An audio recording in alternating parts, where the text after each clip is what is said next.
नमस्कार दोस्तों, मैं हूं आंचल सिंह और आप देख रहे हैं द भारत शो। खिसियानी बिल्ली खंभा नोचे, कुछ इसी तरीके से हालत जो है वो कांग्रेस की हो चुकी है।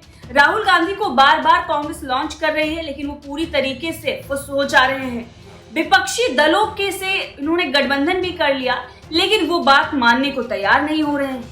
14 एंकरों की लिस्ट जारी करके इन्होंने बहिष्कार का ऐलान भी कर दिया, लेकिन इनके विपक्षी दल जो हैं वो इस बात को मानने से इनकार करके बैठ गए हैं। अनुराग भदौरिया, किशोर तिवारी, तमाम इनके जो गठबंधन में दल हैं उनके प्रवक्ता टीवी पर नजर आ रहे हैं। जिन एंकरों का इन्होंने बहिष्कार किया उनके साथ डिबेट करते हुए नजर आ रहे हैं। अब इस हद तक कांग्रेस पहुंच गई है कि सीधे तौर पर वो एंकरों को धमकी दे रही है। जहां पर इनकी राज्य में सरकारें हैं उन एंकरों पर एफआईआर दर्ज की जा रही है। अब आप सोचिए कि लोकतंत्र का चौथा स्तंभ जो ये विदेशों में जा जाकर ये बोल रहे हैं कि मोदी सरकार ने तो प्रेस को बोलने की आजादी ही नहीं दी है, हमारी अभिव्यक्ति की जो आजादी है वो खतरे में पड़ गई है। अब यही है पत्रकारों पर किस तरीके से प्रतिबंध लगा रहे हैं, उनका बहिष्कार कर रहे हैं, उनके खिलाफ लगातार एफआईआर दर्ज करवाई जा रही है। अमन चोपड़ा, अर्णव गोस्वामी, सुधीर चौधरी, अब इनके निशाने पर नए पत्रकार सुशांत सिन्हा आ गए। सुशांत सिन्हा इसलिए क्योंकि उन्होंने इन्हें भिगो कर मारा है। पूरा मामला क्या है, चलिए आपको विस्तार से बताते हैं। कांग्रेस की तरफ से दरअसल ऐलान किया गया था कि 14 एंकर हैं। इन एंकर के डिबेट शो में कोई भी हमारा जो गठबंधन में दल है उसका प्रवक्ता या प्रतिनिधि नहीं जाएगा, इनके साथ डिबेट नहीं करेगा। इन एंकरों की जो लिस्ट थी वो मैंने आपको पहले ही दिखा दी थी कि कौन कौन से नाम है इसमें। एक बार फिर से आपको पढ़ के सुना देते हैं कि कौन कौन से नाम है। अदिति त्यागी, अमन चोपड़ा, अमीश देवगन, आनंद नरसिम्हन और अर्णव गोस्वामी, अशोक श्रीवास्तव, चित्रा त्रिपाठी, गौरव सामंत, नविका कुमार, प्राची परासर, रूबिका लियाकत, शिव अरोड़, सुधीर चौधरी और सुशांत सिन्हा थे। अब सबने इस पर अपनी प्रतिक्रिया दी थी, वो भी हमने पिछले वीडियो में दिखाया था, जाकर आप देख सकते हैं कि क्या इन एंकरों ने जवाब दिया था, जिसके बाद इनको खासी मिर्ची लग गई। लेकिन यहाँ पर सुशांत सिन्हा ने इन्हें बहुत भिगोकर अच्छी तरीके से इन्हें मारा, जिसके बाद कांग्रेस ऐसी बौखलाए कि सीधा उन्होंने एफआईआर की धमकी और जेल में डाल देंगे, कुछ इस तरीके की धमकी देनी कांग्रेस ने शुरू कर दी। आप सभी जानते हैं अर्णव गोस्वामी के साथ क्या किया था कांग्रेस जब गठबंधन में महाराष्ट्र में 1000 पत्रकारों पर एफआईआर करवा दी और तलोजा जेल में अर्णव गोस्वामी को भेज दिया गया। सवाल पूछने पर सोनिया गांधी से उन्होंने सवाल पूछ लिया था। अमन चोपड़ा ने मंदिर के बारे में एक खबर राजस्थान की दिखाई थी, जिसके बाद अमन चोपड़ा के घर पर लगातार पुलिस आती रही राजस्थान की, क्योंकि यहाँ पर कांग्रेस की सरकार थी। तो कुछ इस तरीके से पत्रकारों के साथ कांग्रेस व्यवहार करती है। और अब सुधीर चौधरी के खिलाफ भी इन्होंने कर्नाटक में एफआईआर दर्ज करवा दी है कि उन्होंने कुछ फेक खबर फैलाई है। कुछ इस तरीके से खबर दिखाकर इन्होंने एफआईआर दर्ज की है। अब पत्रकार जो है वो अपनी तरफ से रिसर्च कर रहे हैं, वो इनकी सच्चाई जब सामने ला रहे हैं तो उनके ऊपर एफआईआर दर्ज करवा देते हैं। दूसरी तरफ ये कहते हैं भाई मोदी जी तो तानाशाही कर रहे हैं, वो तो हमें बोलने नहीं देते, वो तो हमें सदन में नहीं बोलने देते, मोदी जी जो है वो माइक बंद कर लेते हैं, मोदी जी जो है पत्रकारों को जेल में डाल रहे हैं। जेल में पत्रकारों को डाल कौन रहा है, सबसे पहले तो ये बताओ दुनिया में जाकर। राहुल गांधी घूम घूम कर विदेशों में जाते हैं, भारत में तो बोलने की आजादी नहीं है, भारत में तो ये हो रहा है, भारत में तो अल्पसंख्यकों को प्रताड़ित किया जा रहा है, भारत में तो ऐसा किया जा रहा है।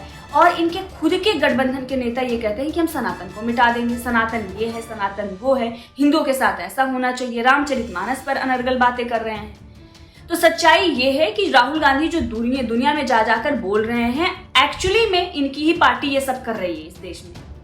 और जब ये सत्ता में आ जाएंगे तो हालात क्या होंगे उसका अंदाजा आप लगा सकते हैं कि खुलेआम पत्रकारों को किस तरीके से धमकी दी जा रही है। संदीप सिंह जो कि राहुल गांधी के पिछलग्गू हैं, वो सीधे तौर पर सुशांत सिन्हा को धमकी दे रहे हैं सुशांत सिन्हा के ट्वीट के बाद। चलिए मैं आपको बताती हूँ कि क्या ट्वीट किया गया था सुशांत सिन्हा की तरफ से। आज तक के पत्रकार सुधीर चौधरी के खिलाफ कर्नाटक में जो एफआईआर दर्ज कराई गई उस पर सुधीर चौधरी ने ट्वीट किया और लिखा कि कर्नाटक में कांग्रेस सरकार द्वारा मेरे खिलाफ एफआईआर की जानकारी मिली है। सवाल का जवाब एफआईआर, वो भी गैर जमानती धाराओं के साथ, यानी कि जमानत भी न मिली, यानी गिरफ्तारी की पूरी तैयारी। मेरा सवाल ये था कि स्वावलंबी सारथी योजना में हिंदू समुदाय शामिल क्यों नहीं है। इस लड़ाई के लिए मैं भी तैयार हूँ, अब अदालत में मिले, ये कहा गया था सुधीर चौधरी के तरफ। दरअसल कर्नाटक में जो स्वावलंबी सारथी योजना आई उसमें हिंदुओं को शामिल क्यों नहीं किया गया था, इस पर सुधीर चौधरी ने बकायदा शो किया था। जो कांग्रेस के मंसूबे हैं उसको उजागर किया था कि ये किस तरीके से हिंदुओं के मंदिर तो जाते हैं वोट पाने के लिए, लेकिन ये हिंदुओं को दबाने की जो इनकी मानसिकता रही है ये आज भी नहीं गई।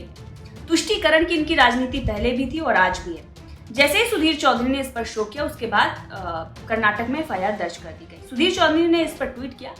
अब सुधीर चौधरी के इसी ट्वीट पर सुशांत सिन्हा ने रीट्वीट करते हुए लिखा कि सुधीर जी, जिनका इतिहास पत्रकारों को जेल में डालने का है, उनसे और कुछ उम्मीद नहीं की जा सकती है। और फिर ये लोग किसी और को हिटलर बुलाते हैं और बताते हैं पूरी मजबूती से लड़िए। सुशांत सिन्हा ने जैसे ही ये ट्वीट किया उसके बाद संदीप सिंह, जिनके बारे में मैंने आपको बताया राहुल गांधी के पिछलग्गू हैं और तमाम तरह के प्रोपेगेंडे जो सोशल मीडिया पर फैलाते रहते हैं, लोगों को धमकी देना और तमाम तरह की गाली गलौज करना इनका मुख्य काम है और अपने आप को एक्टिविस्ट बताते हैं, लेकिन पूरी तरीके से ये कांग्रेसी चमचे हैं। इन्होंने इसी ट्वीट के नीचे लिखा कि तेरा भी नंबर आएगा एफआईआर का, तेरी झूठ की पाठशाला भी एक दिन बंद करेंगे, बिना बात के मोदी की गुलामी में लीन हो, शर्म किया करो। मतलब शो बंद करवाने की धमकी, एफआईआर कराने की धमकी, तेरा भी नंबर आएगा, ये सारी चीजें जो वो कांग्रेस की तरफ से शुरू हो गई हैं। अखिलेश यादव ने भी चुनाव से पहले कुछ इसी तरीके से मीडिया को धमकी दी थी और परिणाम क्या हुआ था आप सभी जानते हैं। अब उन्हीं से कुछ ज्ञान लेकर शायद राहुल गांधी आगे बढ़ रहे हैं और इसीलिए राहुल गांधी जो है इसी तरीके से काम कर रहे हैं कि पत्रकारों को डराओ, धमकाओ, चुनाव से पहले उन पर प्रेशर बनाओ कि भाई आ जाओ, चरण चुंबक करो और फिर आपको क्या करेंगे, पार्टी में शामिल कर लेंगे। उदाहरण के तौर पर सुप्रिया श्रीनाथ को देख लो। सुप्रिया श्रीनाथ ने भी तो यही किया, चरण चुंबन किया और उसके बाद पार्टी ने उन्हें टिकट भी दे दिया। वो बात अलग है कि बहुत बुरी तरीके से वो हार गई, लेकिन आज भी जिस टीवी चैनल पर आती हैं वहां पर ऐसा लगता है भाई क्या कसक है, क्या दर्द है, क्या पेट में इनके पीड़ा है, क्यों इतना छटपटा रही हैं। तो इसीलिए भाई इतने सालों से इन्होंने चरण चुंबन किया और उसके बाद पार्टी ने टिकट भी दिया, लेकिन जनता ने लात मार के बाहर फेंक दिया, जनता ने वोट ही नहीं दिया। तो दुख दर्द तो रहेगा ही और सुप्रिया श्रीनाथ से बेहतर कौन समझ सकता है राहुल गांधी का दर्द। जनता ने उन्हें भी लात मार के बाहर किया और उन्हें भी लात मार के बाहर किया। तो एक हारा हुआ व्यक्ति ही दूसरे हारे हुए व्यक्ति का दर्द समझ सकता है और इसीलिए सुप्रिया श्रीनाथ जो हैं वो सारे पत्रकारों पर अपनी व्याकुलता निकाल रही हैं और उनके जितने भी चमचे हैं वो इस तरीके से धमकी दे रहे हैं। कहीं भी गलती से इनकी सरकार आ जा रही है तो वहां पर पत्रकारों के खिलाफ सिर्फ और सिर्फ एफआईआर हो रही है। महाराष्ट्र में इनकी सरकार थी तो वहां पर अर्णब गोस्वामी के साथ 1000 के पत्रकारों पर एफआईआर, अमन चोपड़ा पर राजस्थान में, कर्नाटक में अब सुधीर चौधरी के खिलाफ।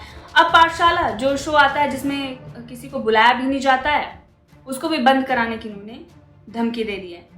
अब आपको बताते हैं कि जब बॉयकॉट किया इन्होंने, बहिष्कार किया पत्रकारों का, तो उस पर सुशांत सिन्हा ने क्या लिखा जिसके बाद इन्हें तगड़ी मिर्ची लग गई। सुशांत सिन्हा ने इनके बहिष्कार की लिस्ट को पोस्ट करते हुए लिखा था कि लड़की लड़के से मिली तक नहीं, चैट नहीं करती, कोई रिश्ता नहीं, लेकिन लड़के ने एक तरफा ब्रेकअप का ऐलान करते हुए कह दिया है कि मैं अब उससे कभी नहीं मिलूंगा। अरे भाई, मैं तो डिबेट करता भी नहीं, किसी को गेस्ट बुलाता भी नहीं, तो मेरे शो में आने से किसे रोक रहे हो भाई। खैर, देश हित में पत्रकारिता का ये सर्टिफिकेट सहर्ष स्वीकार है। बॉयकॉट करो, टारगेट करो, कुछ भी करो, देश सब देख रहा है।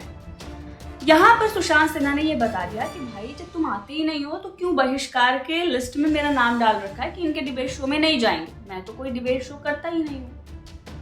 खैर, जिसने भी लिस्ट बनाई थी उसने होमवर्क नहीं किया, इसको पता ही नहीं कि कौन कहाँ पर क्या कुछ करता है। अरे इतना तो जानकारी ले ही लेते।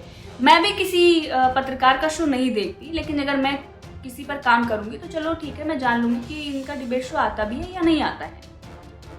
लेकिन इन्होंने वहां पर होमवर्क नहीं किया था। उसके बाद बहुत सारे ऐसे पत्रकार हैं जिनका नाम इन्होंने छोड़ दिया। तो बाद में जो थोड़े और चमचे थे उन्होंने उसको ट्रेंड कराया, रजत शर्मा और अंजना ओम कश्यप और तमाम लोगों का नाम जोड़कर दिखाया कि भाई ये छूट गए हैं।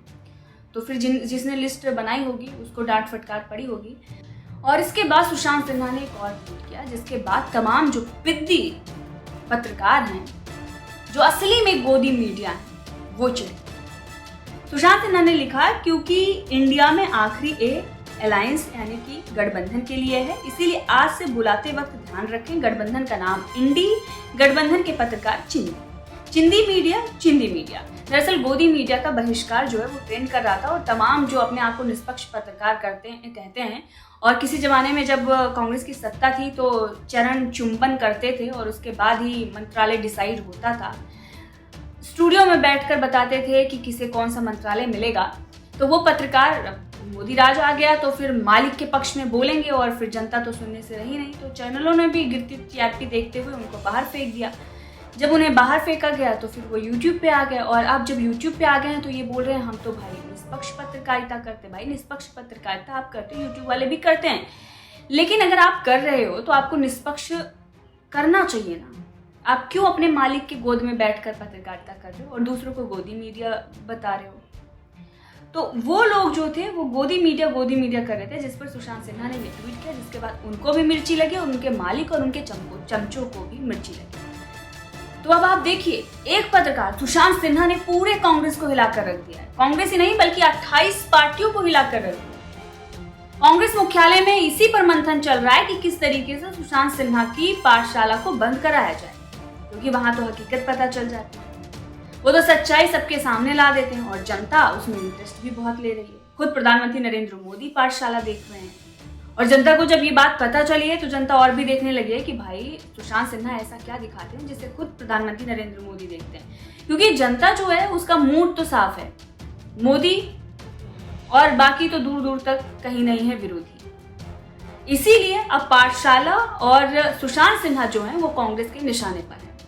वैसे आप लोगों का क्या कहना है, क्या सोचना है पत्रकारों के बहिष्कार पर और जो मीडिया को डराया धमकाया जा रहा है, जो एफआईआर की जा रही है जहां जहां पर कांग्रेस की सरकारें हैं वहां पर पहले हिंदुओं को टारगेट करना, सनातन धर्म को खत्म करने की बात करना, जो योजनाएं परियोजनाएं आ रही हैं उन्हें हिंदुओं से दूर रखना और सवाल उठाने पर एफआईआर करना। क्या कहेंगे कमेंट में जरूर बताइएगा। वीडियो अगर आपको पसंद आई है तो वीडियो को लाइक करें, चैनल को सब्सक्राइब करें ताकि ऐसी ही तमाम वीडियो हम आपके सामने लाते रहें। Thank you.